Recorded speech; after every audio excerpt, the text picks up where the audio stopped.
Welcome to the Golden Wavelength Podcast. Welcome.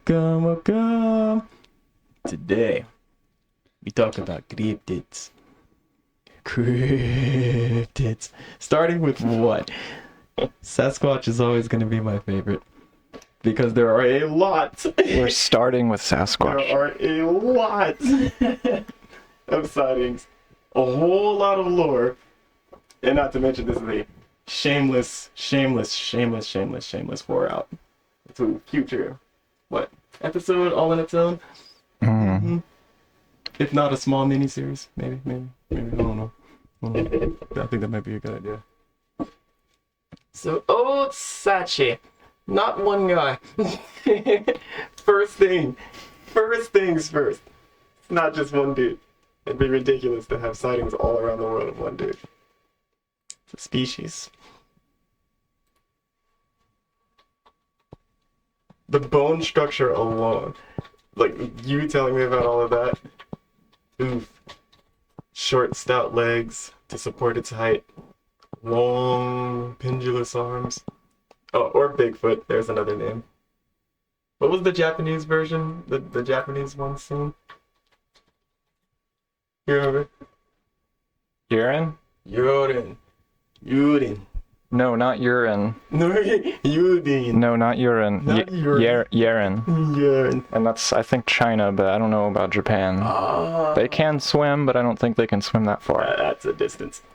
That is a distance. But yes, almost every major continent on the planet has some sightings of some variation of some hairy biped. Mm-hmm. Some of them are gigantic, in the range of 10 feet or more. Some are very small, like a pygmy-like person covered in hair. Yeesh. And then there's different facial characteristics, different color of hair, different types of feet, different calls. Some seem to have language, others don't seem to have language. Some have been seen using some sort of tools or fire. Some don't use tools or fire at all, as far as we can tell. Just like variation, just like you have in every other Species. Yes, that's the word, yes. Birds. Taran almost lost his mind just studying birds alone. You see the finches, the different beak sizes for the different the finches. One smooth, well, not so smooth, I guess smooth-brained debunk that I heard for Sasquatch was giant sloths. The giant sloth, which was wiped out by hunters, and I'm sure some natives beat the shit out of it, but they knew to I guess preserve. They didn't hunt things, so they understood that you cut down too many trees. Yada yada yada, blah blah blah. Giant sloths. I believe you are referring to the mapinguari. The mapinguari. Mapinguari, yes. Let me elaborate. So the mapinguari, yes, that's one term. I believe that's a native term for what may be a thought to be extinct form of giant sloth. Mm-hmm. But it doesn't seem as civilized as a Squatch would be. Yes, so Mapinguari was said to have been killed by gold miners in Rondonia, a 2-day walk from Porto Velho, and some of the descriptions show a giant sloth, but Bob Gimlin of YouTube makes a very good point that this may be something other than a extinct giant sloth, specifically because sloths are very slow, even a giant sloth. They're even slower. And whatever accounts are connected to this mapinguari usually associate with something that is very fast. But anyway, let's just run through a list of names from native cultures around the world for something that allegedly does not exist. We got Siatkos, Salatics, Uku, Sunko, Sisamite, Didi, Mapinguari, Orang Pendek, Sasquatch, Yeti, Yes. Almas, Oma, Yowie, Nakluk, Yaren, Nitaiwa, Kitrao, Michi, Bunmenshi, Sabe, Kushtaka, Gyadred, Kung Admi, and Murka. Now, Gyadred is a bit of a stretch because that's actually the more appropriate or more accurate pronunciation of the native term that became Yeti. So the Western pronunciation of their word Gyadred became Yeti. Ah. Just to clarify. Yeti. There's Luna behind you. So yes, Walter, tell us about our little trip up at Monkey Mountain and Oh what we my lord! may have found up there. Yeah, this all started with just like, where was it? We found like this little spot that I guess was kind of washed with rainwater, yada yada, what have you. Nice trees, a bunch of exposed roots, sitting to smoke. No yada yada. No yada yada. But exposed roots, and then we're just like staring forward, and we're just noticing like snap branches, snap trees, or like just large pieces of wood just slightly snapped in half or completely. But yeah, we follow that. We see a sign, or was it like a piece of metal just hammered into a tree? It was orange and white, diagonal line. That could have had something to do with logging or Army Corps of Engineers or the Department of Conservation or something. But, Right. But yes. If you follow that, just head over there to go check out what it is. And I remember it's just like checking out some of the snap twigs and everything. You kneel down, check like this really like small area that's just like covered with leaves, and they just remove it, and then we see, boom, footprint. Like a foot. Not a shoe, not a boot, like toes. Big toes. Big toes, my lord. And the instant I saw it, I'm just like, what the fuck? I'm gonna be in one of those weird little videos where I die because we're trying to run from this giant thing. Oh my lord. Walter was like, it's time to go. Did we take pictures? No, we didn't take pictures. Do you take pictures of a serial killer as he's running toward you? It's proof for the cops, you know. That's a little extreme. No. I mean, still, it's a threat. But yes. You feel most threatened, and I'm like, Yes, ugh. that is a sentiment shared by many people who have had face-to-face encounters with these creatures. No, I did not reach for my camera or my phone to take a picture. Who thinks that? I was thinking about running or pretending to be dead. Yup. We're a bear. But that's not a bear. Bears don't have people feet. What the fuck? But yeah, that was my first actual touch of the world of the Squatch. I got that to tell my children if I choose to have them. Probably don't. Tell my nephews and nieces. Squatch, what the fuck? So you said, I remember, because this moment vividly, you said that perhaps this was like a, what was it, a trail where they were like migrating through to get to somewhere else, just like this region altogether, all of Missouri, I guess, to just head to like a heavily wooded area, or was it? Just how they migrate, one of their migrating areas. Yeah, they travel through green bands. Mm-hmm. Green bands, that's what they're called. Good on you. And my theory is, or I have a hunch, that the young males, they get to a certain age and maturity in their family group, and at that point they go, they leave the family group area and they migrate, and then they find a mate somewhere else and start a new family group.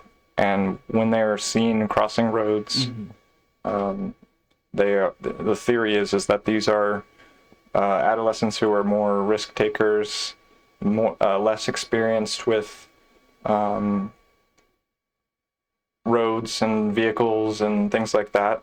They may have grown up in partial isolation from infrastructure like that, and so that's why the majority of sightings in some locations at certain times of year are road crossings, because it's that time of year and they're on their way to another area. And how do they remember where to go? Well, it's the same with birds. Birds migrate, generation after generation. They have no spoken language, no written language, obviously, but they know where to go. They know exactly where to go. And if that location changes and it's suddenly a parking lot, they're going to still land in that parking lot. Jeez. Avoiding human eyes, of course, because we're weird. And yeah.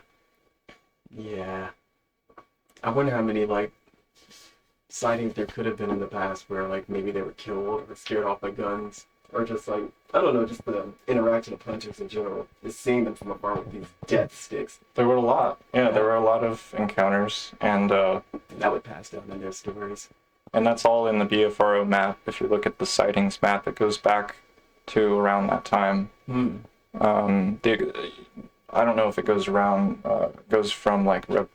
colony times, revolution times, and then post-revolution times and the Great Push West. But yeah, less industrialized.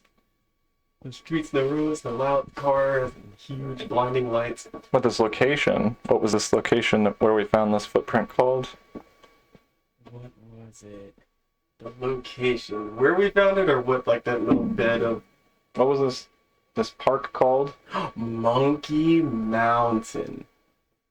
And we went in a little bit of why it was called Monkey Mountain, but it didn't make sense.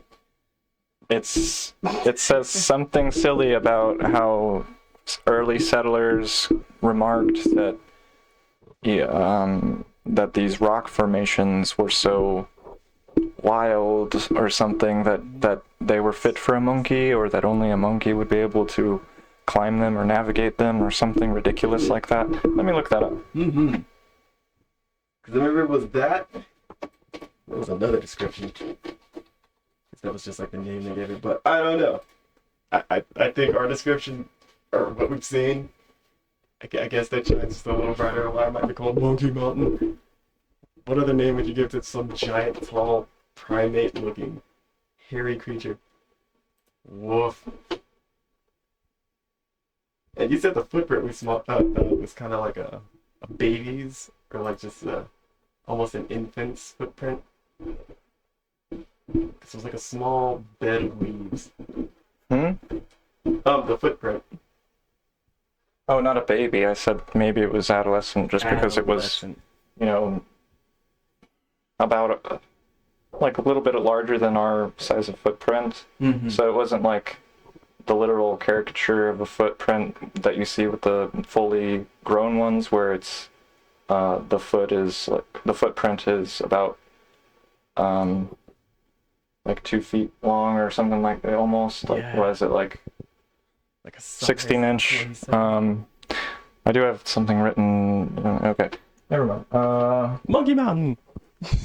I'm looking for the name origin because I found it once and I was never able to find it again. Dang it. We're calling the state influence. I don't know. No clue. Yeah, but what the fuck? A footprint.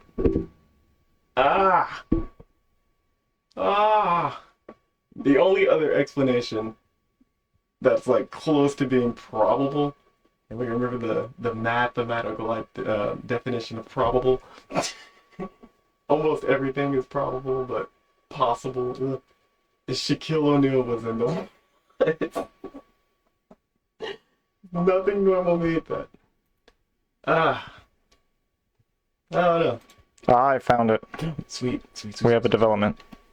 We got it.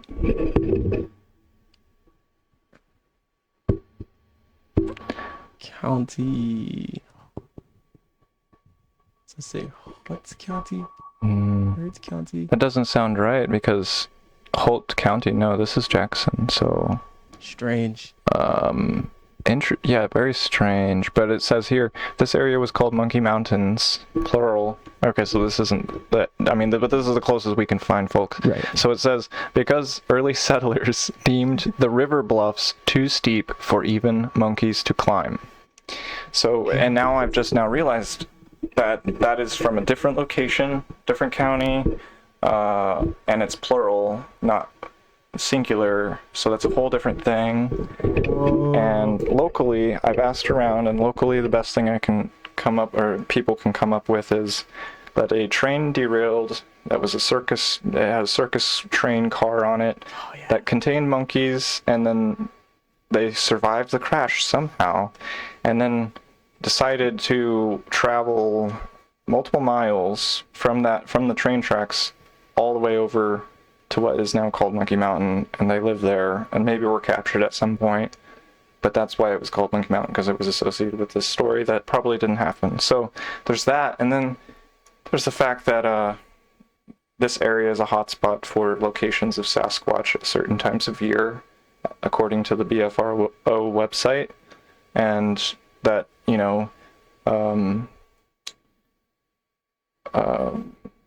monkey or ape is a common description used for Sasquatch because they do look so close to an ape or a monkey in some cases.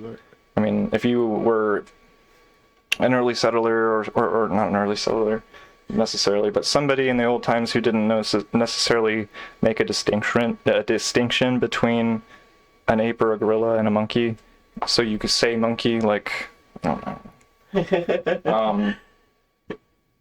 But yeah, obviously I think that's why it's called that, and there's no official reason why it's called that. And we happen to find a footprint, and unless somebody, you know, who was very heavy and barefoot, very large, walked around up there, or it was a Sasquatch. Fucking 7 foot. That was a big foot. Ah. Oh yeah, so we don't call it Bigfoot, or I don't call it Bigfoot, because that term came from a article about a hoax in California, and I think it says 1958.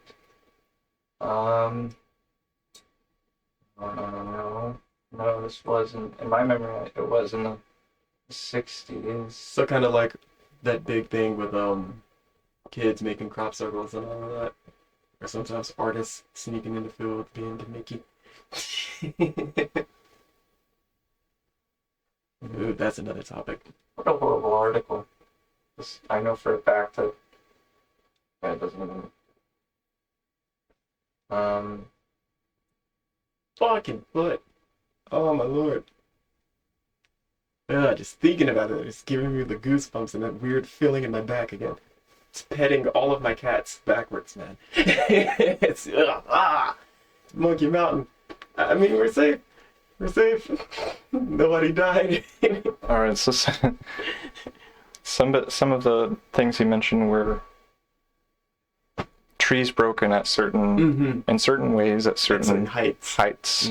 So we're talking 9 feet off the ground at least, and broken clean, even though there's no indication of why they broke, because they're healthy, and that's basically it on that. And then some were bent in such a way that you would have had to take a sapling and slowly bend it and have enough strength and control to bend it in such a way that it doesn't snap clean off, but that it's bent in a 90-degree angle. And when you see a 90-degree angle, when you're walking through or panning your view across natural landscape, a 90-degree angle sticks out. Yes, immediately. So the theory is that they're used as directional markers. Of course, also you have to say that humans have been known to trailblaze in this way as well. It gets into the fog because, you know, some primitive techniques used by Native Americans, you could make a case are also used by Sasquatch, which would make sense in some. But they wouldn't be snapping the branch or like the tree sapling like 9 feet unless they're walking around like a step ladder. And at that point, why do you need that? And then there's tree structures. Yes. Almost look like ruins from afar. So it takes a lot of experience with tree falls, ordinary tree falls in nature, and a lot of patience and awareness to like look at the area and be able to tell, did this occur naturally? Was this placed here? Boom. And if it was placed there, how easy would it be for a human, an ordinary person, to pull off this kind of structure? Yeah. And again, none of this is like proof. You know, there's proof is for math, and there's no proof, but we did find a footprint that was convincing for both of us at least, and it was in association with a tree structure. That was the reason we were in that spot, because we were looking at a huge tree structure. Would you say sort of like 3 or 4, probably 3 There's poles? quite a few of them. Because I remember we saw them. We were trying to like line up where it was going. So a bit about these creatures. So their proportions, the easiest way to spot a fake, like say a human in a suit, is to look at their proportions. So you take a image of an alleged Bigfoot, and then you compare those proportions, those physical proportions, to that of a human. And of course there are variations in the species, but this is a rule for most, where their torso is longer and wider, big barrel chest. Then their arms are longer. Their hands will end somewhere around their knees or below, and then their legs in relation to ours are shorter, and of course their feet are larger, and their toe structure is different. And then they also have what's called a mid-tarsal break, which is something that you see in apes and monkeys, where the foot bends halfway. So they have not only the ability for their toes to all line up and bend and have that, but the foot itself in the middle between the knuckles and the ankle bone has a bend in it as well.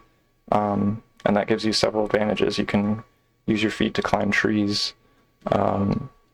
And as for the toe spread, so there's a peculiar toe spread. Maybe it's not the same for all variations of the species, but they have a toe spread that I believe has been evolved partly to be able to climb trees, to grip tree trunks with, but also to dig into hillsides as they run.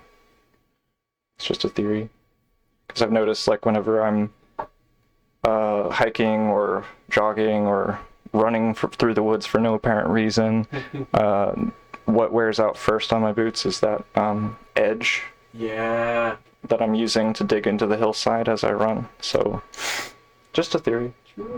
Just a theory. There are no experts. That is that spot. Getting its own episode, guaranteed.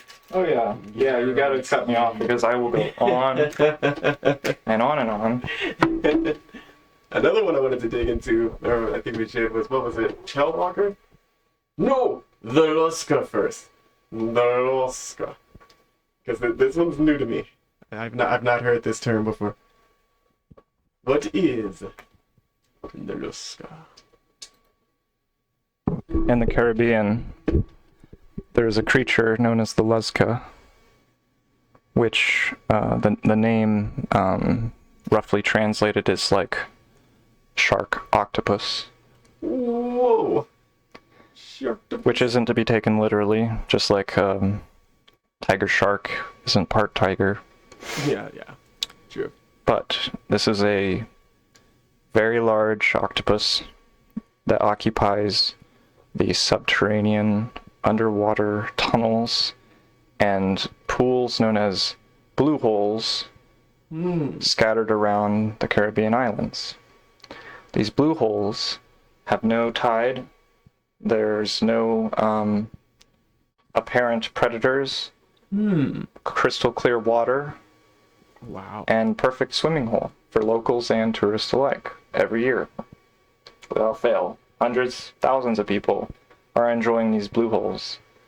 And every year, without fail, some of those people go missing, locals, tourists. And this is just a known thing. This is just a fact of life. Wow. Out there. And you know, they'll try to plummet and try to bring up a body, try to find something, but there's nothing because it's a maze down there, to quote one of the searchers. There's miles upon miles upon miles of these tunnels and cavernous spaces beneath the islands that actually in some places go below the ocean. They go below the bottom of the ocean. So anything could be down there. Yeah. And when asked why, again, I'm giving credit to Mr. Bob Gimlin of YouTube for a lot of this information for my introduction to the Lezca. But a local was asked why, if this happens all the time, why do people still swim there? And he said something along the lines of, we all saw Jaws, right? Mm-hmm. But we still go swimming. Yeah, very true. Very, very true. So this is a great example of a cryptid that has a body count associated with it, that is known by locals and authorities alike. But on the whole, for example, when you Google it, it comes up as Caribbean mythology. Native superstition. You know, of course not. And it could be partly that it's hard to investigate something like that because of the terrain you would have to cover.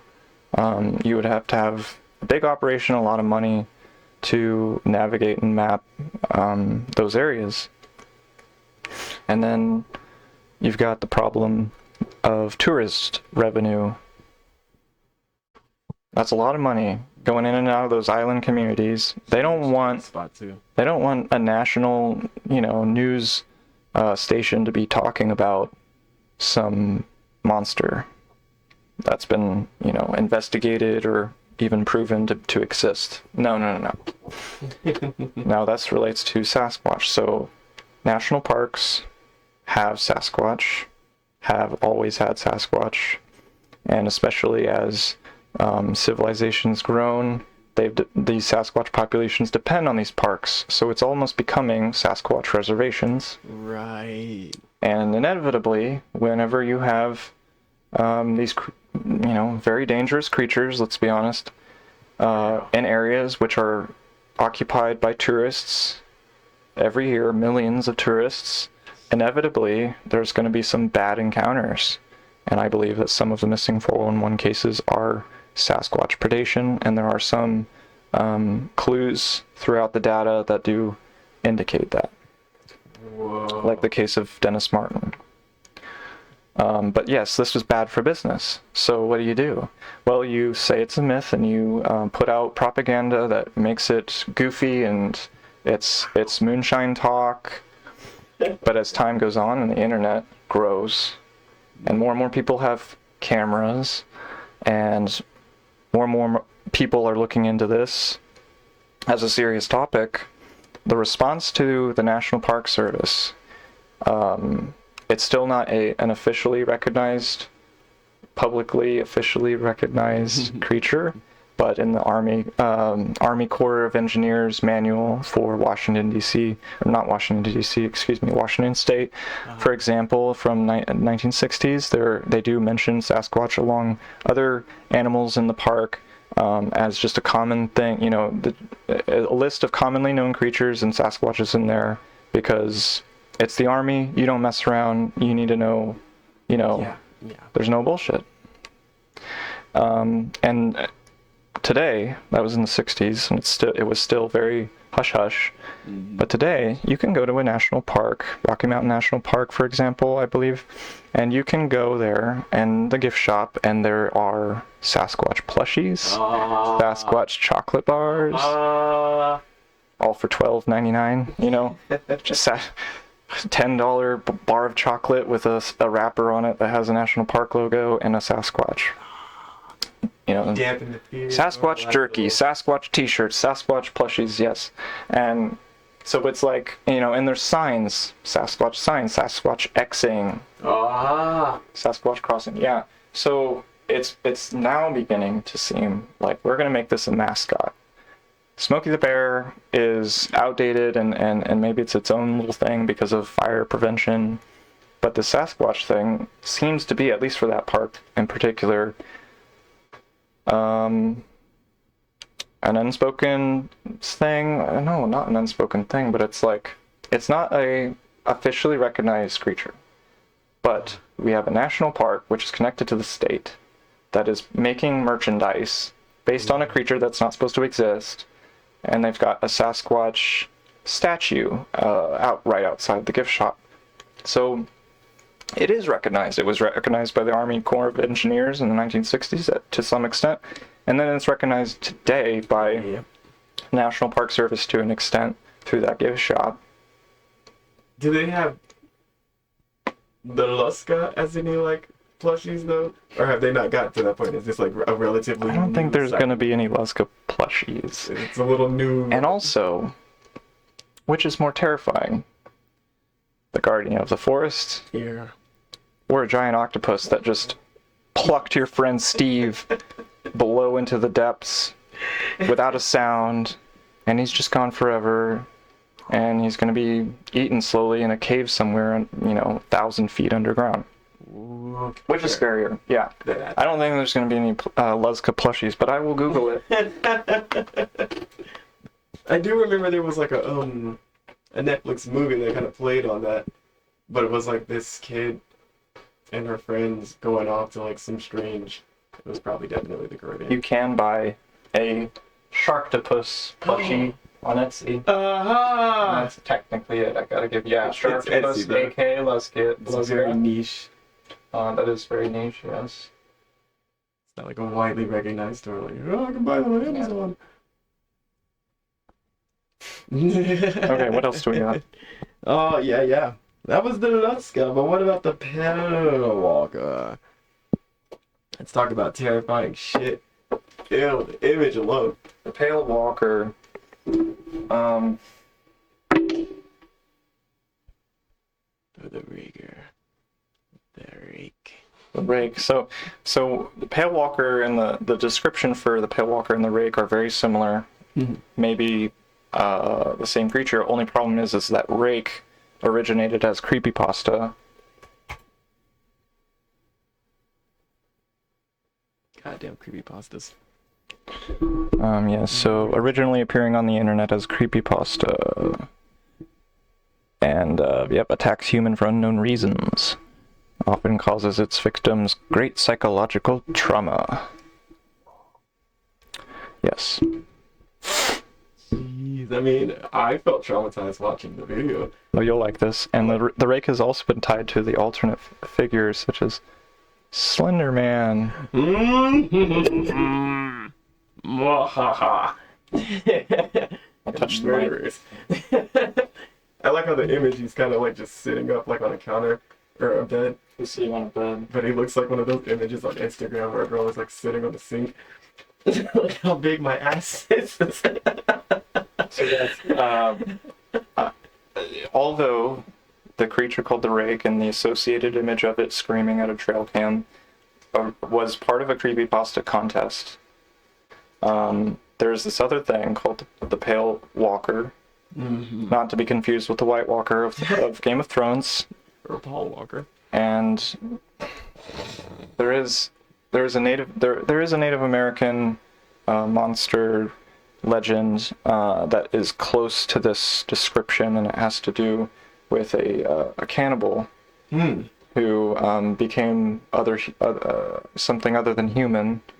Ate on flesh until he became super fast and super strong, but he had an insatiable hunger. Do you know what I'm talking about? Mm-hmm. I forgot what they were called. Well, it was a video game I played. This is sad, but I have to look up episode 1 of Supernatural. Damn it! What was it called? I'm about to know. What? Season 1, episode 1. Oh wait, was it the second episode? Now I'm. What was it? Because it was definitely an old Native American tale about like eating flesh in a certain area turned into Wendigo. Wendigo! Damn it! So Wendigo, Pale Walker. Alright. So it's a tall, thin, very pale creature with very simple facial characteristics, like barely any nose, but very, very large eyes. And what? That's it. That's basically it. It sounds to me, if this exists, and there have been sightings, shout out to Monsters Among Us podcast for some sightings of this thing, like people living out in the country, and then kid goes out to the patio, and then there's this thing sitting on the railing. God, why? What do you want? And his mother said, "You must have seen a bobcat," but kid was too young. He couldn't explain that. No, I didn't see a bobcat. Anyway, I think it's a subterranean creature. I think anywhere that these things are found, there are cave systems. Yes. To be fair, there's cave systems spanning the entire country, but I believe the paleness, no hair or fur, large eyes, is all indicative of living in the dark in the caves. Right. Oh my God! You remember the movie The Descent? Mm-hmm. Yeah. It's probably partly inspired. 100%. So the idea is that these things, maybe there's not enough food down there, so they come up every once in a while and they take, things to eat. Jeez. That's basically that. Oh, A lot of dark things out there. Mm-hmm. Like the Thunderbird. That one's new to me. That one in the Luska's new to me. So, just like Sasquatch, you'll get native cultures that talk about the Thunderbird as a real thing. But the Sasquatch obviously gets more attention. Oh, no, of course. Of course. But you've seen like the totems of Thunderbird. Mm-hmm. Totem poles. And even like the imagery in a lot of Native American art. Mm-hmm. I think, what is it? New Mexico, don't they have a Thunderbird on their, Yep. their emblem or something? And yeah, so the idea here is that it could be a bird as we know it, or it could be a prehistoric creature that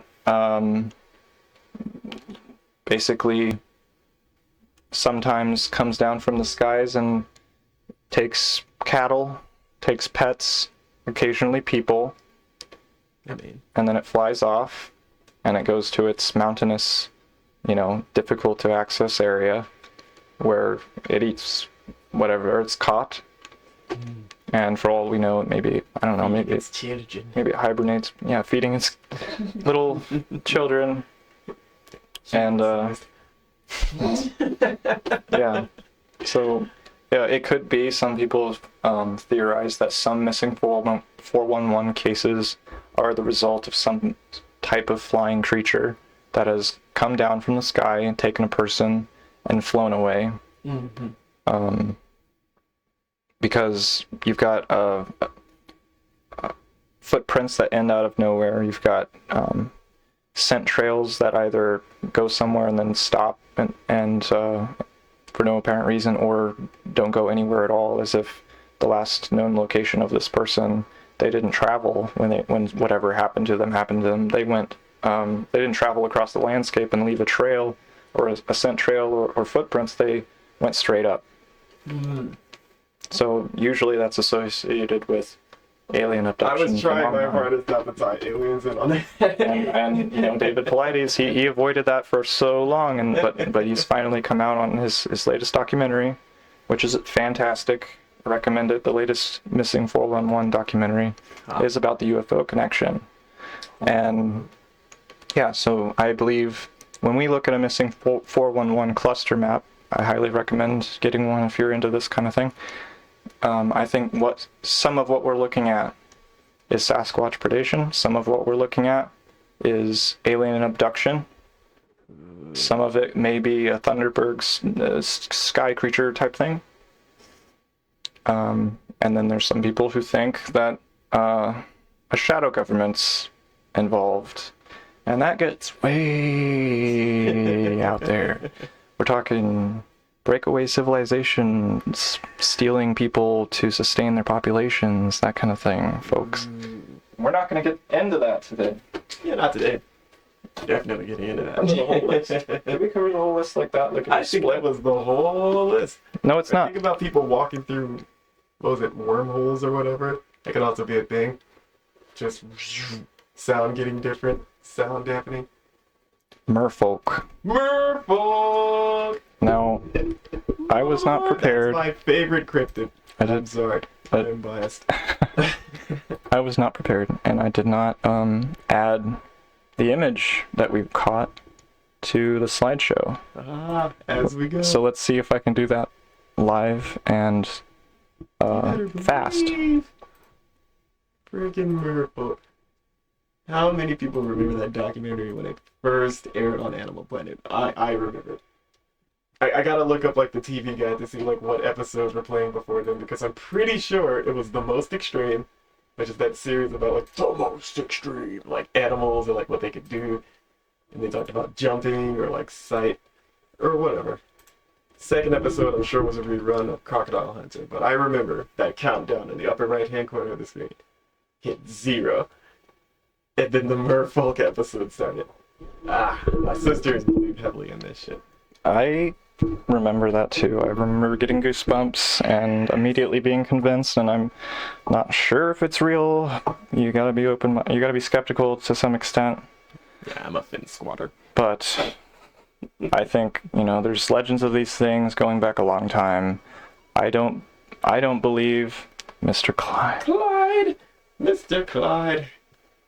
Are you only trying to get in here because Luna's in here? Aww. What you want to say? You want to say something in the mic? Cat interruptions. Cat interruptions. What are you doing, silly? Nice. Goofball. Alright. You freaked out by Merfolk too? You're so distracting, Clyde. Hilarious. Alright. Both seats. Are you guys part of the podcast now? What would you... Yes. That was a resounding yes. So, I don't buy the whole, the mermaid thing was concocted by very, very, very lonely seamen, no pun intended, who were out in the middle of nowhere, and they may have seen, what was it? A hand? There's some kind of sea creature that maybe if you squint and you turn your head and you were really drunk, might look like a woman, and so that's the sloppy, explanation, is that they saw a creature on some rocks and they thought it was a woman, or they fantasized it being a woman. You know what I'm talking about? Mm-hmm. All right. I don't believe that. Pops back in the ocean. I do not believe that. Very 3D. And I don't necessarily want to get into aquatic ape theory right now. I mean... Someday.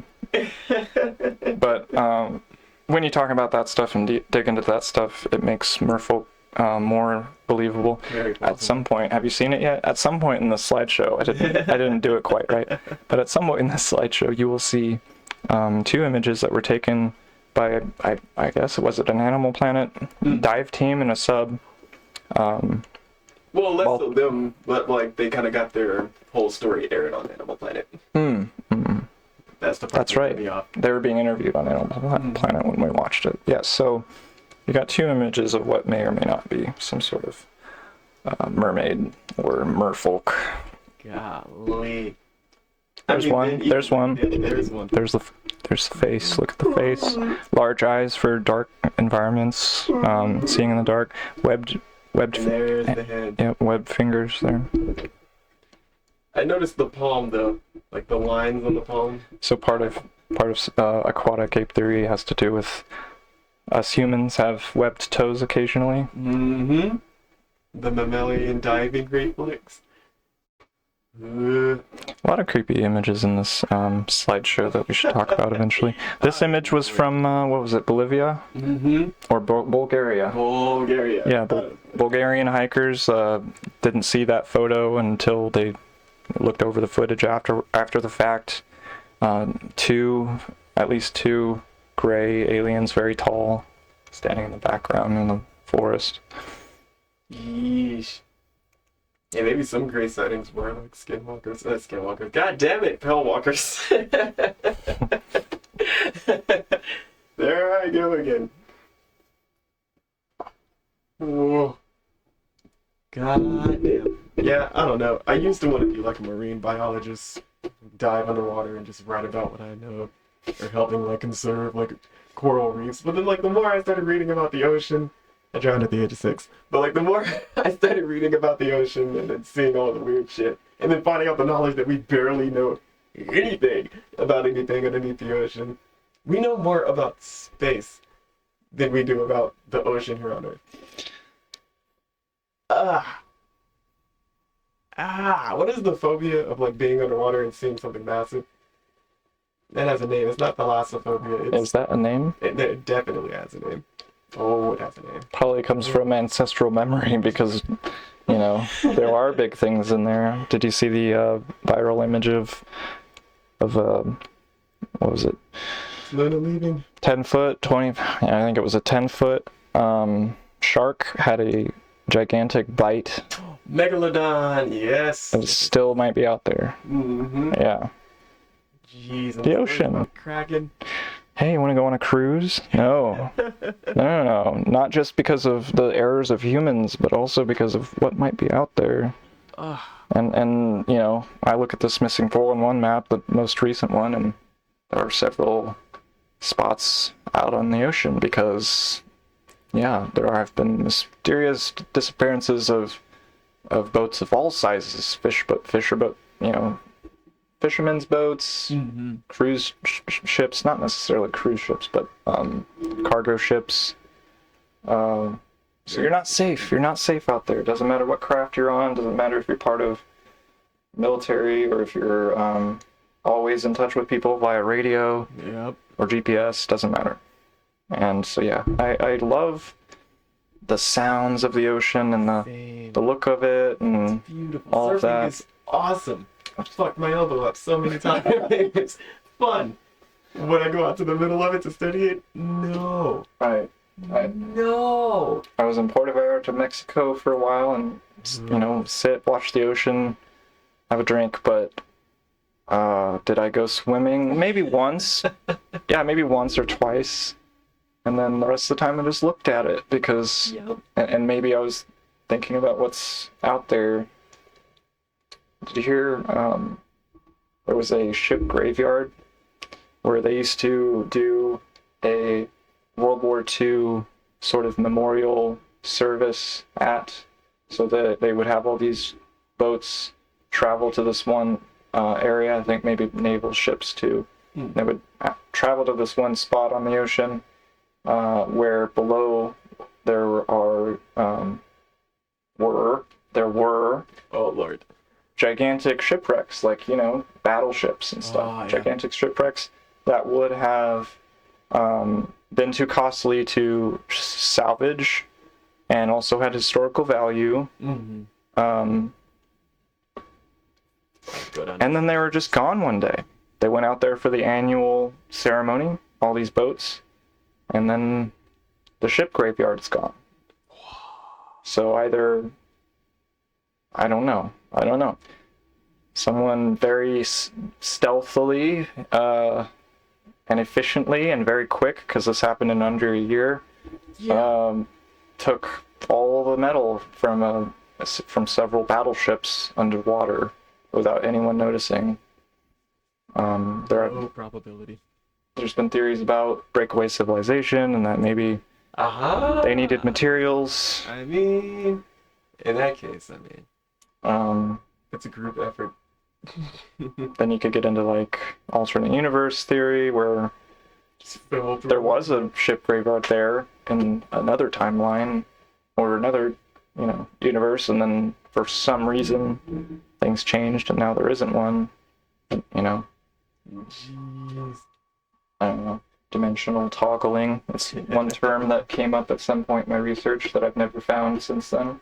Dimensional toggling. And toggling, of course, means to switch from one thing to another. Mhm. And so if you have dimensional toggling, you have things that, you know, are there 1 second, gone the next, are, you know, occupying multiple dimensions at the same time. It's been theorized that in some of the cases when UFOs have been fired upon by the military and they were unaffected, it was because spike there. They were unaffected. It was because at some point, It should be fine. it should be fine. Yeah. Okay, but they were unaffected because It'll be fine. part of the craft was in another dimension. That the part that was visible by to the military was in this dimension, but the part that would be impacted by the ordinances, I guess you'd say, is in another dimension. So maybe it is getting affected to some degree, but most of that, most of the craft and all its systems are unaffected because they're in another dimension. And this is all far out there, you know. Yeah, that travel would make a lot more sense. Interdimensional travel or space-time travel. I mean, one and the same.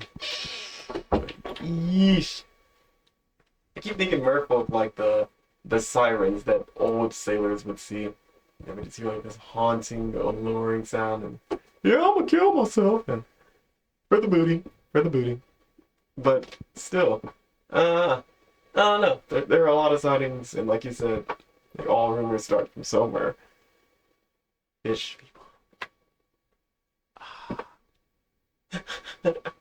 Speaking of merfolk, do you plan on watching the new Little Mermaid?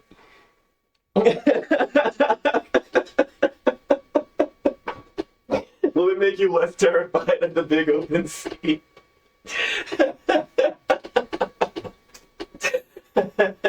We only have so much time to live here. We're only allocated so much time to live here, and no, Walter. No, I'm not gonna watch the new Little Mermaid. Then there didn't need to be one. No. We all we needed was the old Disney one with hidden penises drawn in it. Okay? You remember? I remember it. All kids remember. That's the creepy part. It's like, yeah, we saw that growing up. Remember the dicks? Anyway. Yeah, this underwater creature doesn't look. No, I passed the image, but yeah, that underwater creature didn't look like something a sailor would write home about. Sexually. Well, also, speaking of underwater creatures, there's a story somewhere about divers in Russia, I believe it was Russia, who went down and they encountered giants What? under the water. Yes. Let's see if I can Dead or just like swimming around? look that up. Look that up, Castell. Find it, Clyde. You're on the clock, you. Nothing. Oh, so you're microphone shy. It's like camera shy, but you have to be a pussy. Clyde is a cat. Under the waters of Lake Baikal in 1982, 7 Russian divers 1982, that's recent. encountered giants. Whoa. What? Near the research outpost Vostok Station. What the? Okay, so skeletons, so they were found dead. I thought they were alive. I hope I have that. Jeez. So then that's a cryptid. Giants and I don't know. Insufficient data. I don't know anything about underwater giants. but I have heard things about mountain giants. The mountains. So like there's a difference apparently between a Sasquatch that's about 9 feet, 10 feet tall and a mountain giant, which can get up to 20 feet tall. They also don't have the same proportions as the Sasquatch. They're more human-like proportions. One inhuman trait that's at least some of them seem to have are tusks. And this is yes. And this is where we get the tusk feature in the troll under the bridge imagery. So trolls and Cyclops. giants. Cyclops, I'm iffy on. I don't know. Maybe there was allegedly a whole tribe of, Cyclopean people. Anyway, rabbit hole abound, rabbit hole abound, rabbit hole. What was I saying? It was about giants and underwater. Mountain giants. Okay, so there is a note somewhere on the great corkboard of weirdness that made a note about mountain giants. There it is. Keep touching the mic. Mountain giants footprint range 7 to 36 inches. Attacks on sight. Tusks. Yep, those are the only notes I made on mountain giant. Said to inhabit very, very, very remote regions. Montana possibly, Alaska possibly, Russia, maybe around Tibet. I So can see Russia. It's a large portion of that that's just kind of untouched. and Up north. why don't people? Why is it? It's a big thing. We know about elephants, we know about gorilla. Well, that's a whole another thing because gorilla was actually a mythological creature, native superstition, until we finally found proof of them. Finally tracked them down. They were very elusive, very clever creatures. Finally tracked one down, and only whenever, we took one live back to civilization did people finally believe it was real. It's a colloquial understanding. This is not a myth. Here it is. But what was I trying to say before that? It was about giants, the mountain people. The mountain people, the mountain giants. Was it? Yeah. We left off on Russia. Okay, so Russia. So you've got the Valley of the Headless Men. Whoa. What a name.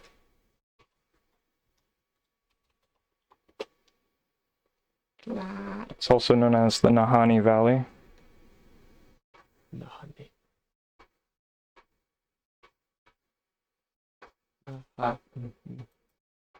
don't think this That is... look like in Japanese characters. No. This is in Canada, not Russia. Oh. Excuse me. So yes, the Valley of the Headless Men is in Canada, Nahanni Valley, also known as, and some have theorized that it could be Sasquatch. They can rip heads off for sure. Teddy Roosevelt saw it himself. He saw someone's head removed by a Sasquatch. Jeez. But yeah, some think it's a mountain giant in that area doing that. If I saw that happen, I would create a bunch of nature reserves too. It reminds me of that bit in Harry Potter where Hagrid's asked about the existence of real life giants and why don't the Muggles know about them or ever encounter them, and Hagrid, it's very dark. Hagrid says, well, they do, up once in a while up in those mountains. And what happens to them? Oh, bear, avalanche. And that's pretty much the case. Yeah, there are many deaths of Sasquatch that were chalked up to bear. The people directly involved in the case knew wasn't bear because a bear does not open a truck's door, bend a man in half, and stuff him in the footwell of the passenger side. A bear does not do that, and then close the door. So no. That's not a bear. Bear doesn't take a rifle and bend it in half.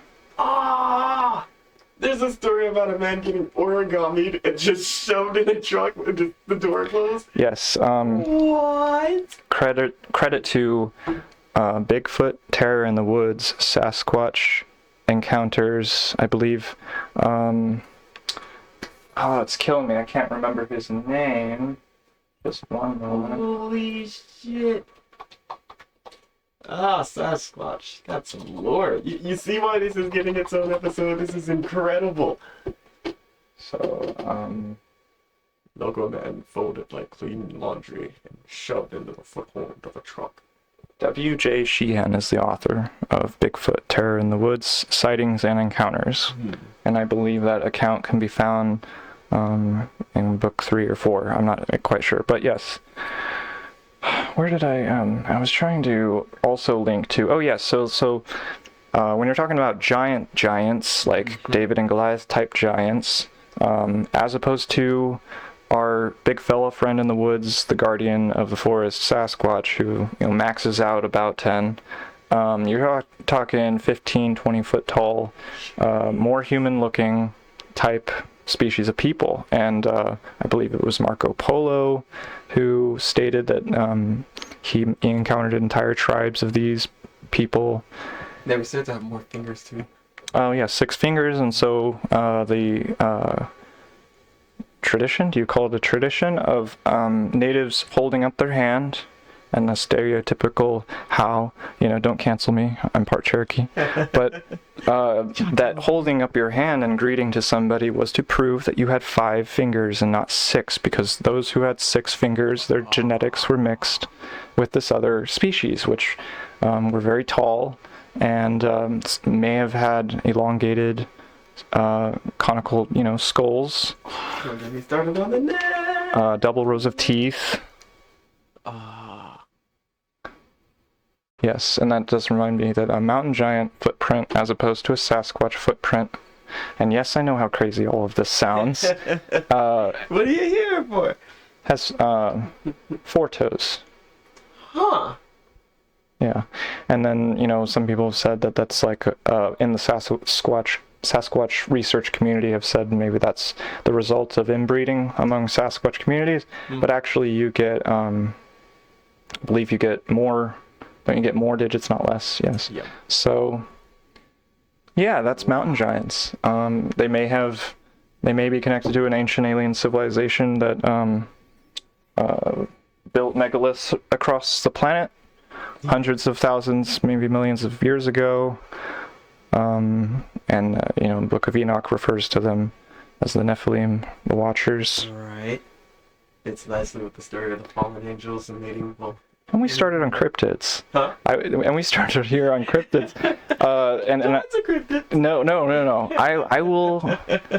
I will draw the line. So like Sasquatch is a cryptid because it is more like an animal than a human, even though it has a lot of human-like characteristics. A mountain giant or a Nephilim or a longhead, however you want to put it, I think is more along the line of an alien or a human, but more like an alien. So that's less of like, when I think cryptid, I think a creature of, that lives in the woods or the wild places of the earth and is an alien in origin. I don't think aliens are cryptids. Oh yeah, so sky creatures, that is something that we need to look into at some point. I theorize, we were talking about this earlier, I theorize that some of the weather phenomenon that you find in Fortean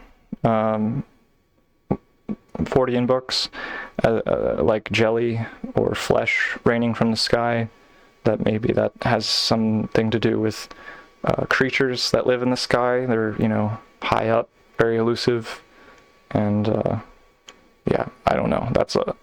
That is very far out there. I have no insufficient data. Inconclusive. Redacted. Oh, so one thing I spotted on the great corkboard of weirdness, Dogman. Dogman? Yes. Is he like Mothman? Dogman, Wolfman, Werewolf. So werewolf, yes, is more, the myth is that it's a person who changes into a humanoid wolf. But this Dogman is more like a creature that is always a humanoid wolf. It's not a shapeshifter like a skinwalker. We'll get into that sometime. It's not a werewolf, which is a person who literally, grows hair and all that stuff. It is a species, just like Sasquatch is a species, and is very elusive and very intelligent. It seems, in some cases, in some places, to be a competitor for resources against Sasquatch and other creatures. It's been encountered by maybe thousands of people, likely hundreds of people across, many decades. And pretty much every single time people encounter them, they get a terrible feeling of dread and evil. Ooh. So much more malevolent than Guardian of the Forest. Mm-hmm. They've chased cars down, going excess of 40 miles an hour. Oh no! Running on a forest. They could hear the clicking of its claws against the asphalt. Yeah. Oh, that's gross. There's a lot of spooky things out there in those woods, folks. That's why I don't go to the woods alone. You are more than free. It's free country. You are more than free to go out to the woods alone. But I don't, and I recommend, I'd try not to, and I would recommend you go with somebody, and you don't walk single file. Mm-hmm. If you can bring a weapon, a gun, bring a gun. If you can afford a personal locator beacon, get one, about $200. David Paulides, author of Missing 411, always recommends check the weather, tell someone where you're going. Yes. It's better to be in a group if you are in a group. Yes, don't walk single file because the last in line is who's taken. Too many horror movies. Then there's other side things like, there's stay within view, within eyesight, the group. But then there's side things like don't wear red. Interesting. Don't whistle. What? Especially if you hear something whistling. Oh, don't whistle back. But yeah, don't go into the woods whistling. And the red and the whistling, I believe, is I picked that up from cases in Indonesia, I believe, where the natives said the whistling people will take you. You go into the forest. This is rainforest we're talking about.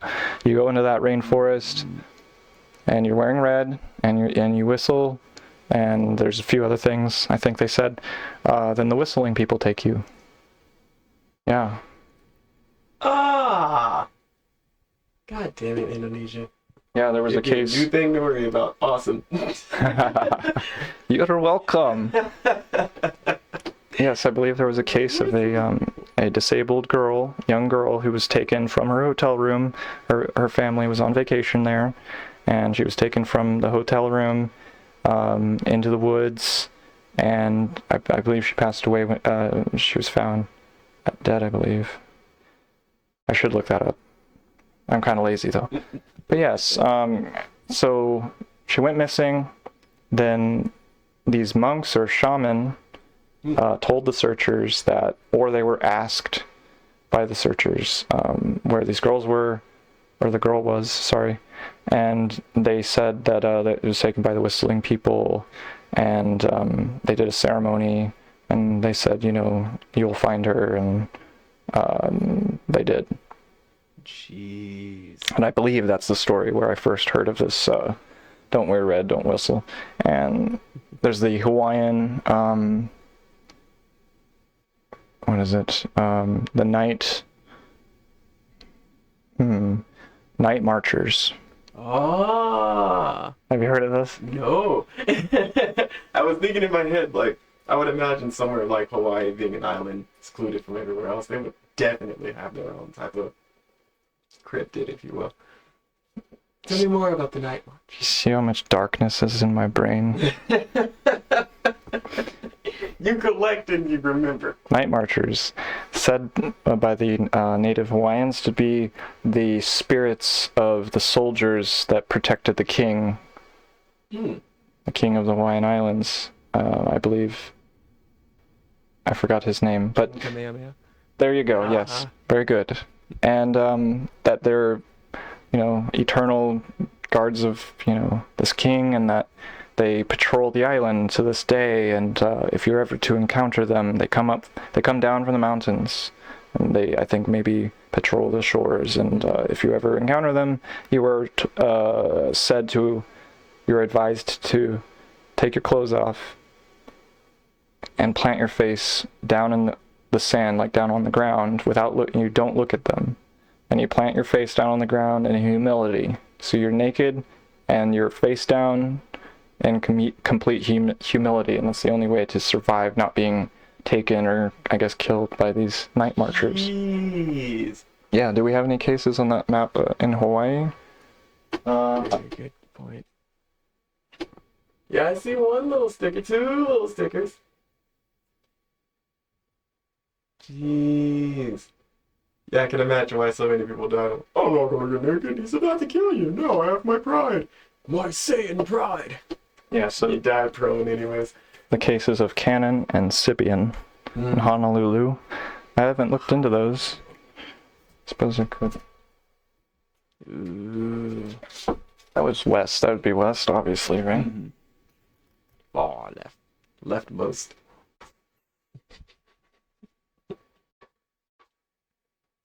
King Kamehameha. I'm not gonna make an anime reference. I just made an anime reference. Dragon Ball! Damn it, Walter. We almost went this entire podcast without you bringing up anime. I'm not an anime fan, but there are just a few that I love. I don't know, you sound like an anime fan. No. Not that there's anything wrong with that. There's a lot wrong with being an anime fan. Well, if you're a 100% anime fan, where like my hair color is just dyed, or maybe I like grow out a fro and then I like hot comb it, where my hair looks like, give me a character, Goku. There we go.